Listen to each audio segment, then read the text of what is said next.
Il était une fois une sorcière qui avait un jardin auquel elle tenait fort. Nul n'avait droit d'y entrer. Un homme et une femme ne pouvaient avoir d'enfants. La femme était si désespérée qu'elle tomba très malade. Un jour, elle dit à son mari, « Si tu ne me rapportes pas de la doucette, la seule herbe qui peut me guérir, je vais mourir. » L'homme savait que la plante poussait dans le jardin de la sorcière. Malgré sa peur, il passa la barrière et cueillit 3 brins. « Que fais-tu là ?» C'était la sorcière qui ajouta. « Garde l'herbe, mais pour te punir de m'avoir volé, je prendrai ton enfant. » Grâce à la doucette, la femme guérit, et peu après, elle mit au monde une petite fille. Aussitôt, la sorcière réclama son dû. Elle emporta l'enfant dans son jardin. « Tu t'appelleras Doucette, dit-elle, comme l'herbe que ton père m'a volée. » Doucette grandit dans le merveilleux jardin, sans rien savoir de ses parents et sans jamais voir personne, sauf la sorcière. Souvent elle demandait « Me laisserez-vous sortir un jour ?» La sorcière eut peur de la perdre et l'enferma dans une tour. Doucette comprit qu'elle était prisonnière pour toujours. Chaque matin, elle se mettait à la fenêtre, espérant voir quelqu'un passer.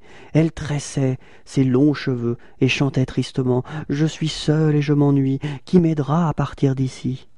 Pour plus de sûreté, la sorcière avait muré la porte de la tour. Elle seule savait comment monter voir sa prisonnière. Elle criait « Doucette, Doucette, laisse tomber tes cheveux !» La jeune fille lançait sa longue natte pour qu'elle puisse grimper.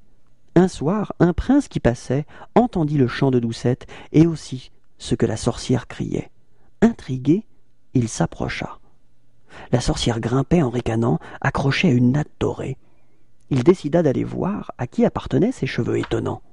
Le prince attendit la tombée de la nuit, que la sorcière soit partie, et appela « Doucette, Doucette, laisse tomber tes cheveux !»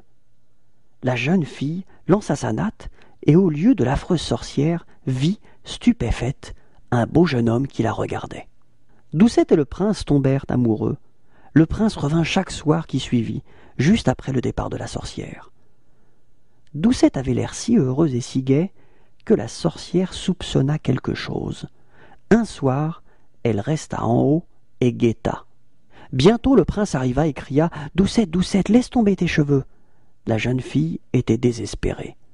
La sorcière l'obligea à lancer sa natte, et elle attendit que le prince soit presque en haut, puis elle coupa d'un coup la corde dorée.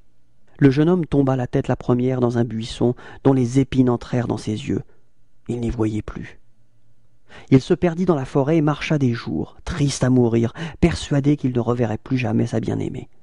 La sorcière dut ouvrir la porte de la tour, et Doucette parvint à s'enfuir. Trouvant son prince aveugle, elle se mit à pleurer. Ses larmes tombèrent dans les yeux du jeune homme, qui retrouva la vue et lui demanda sur-le-champ de l'épouser.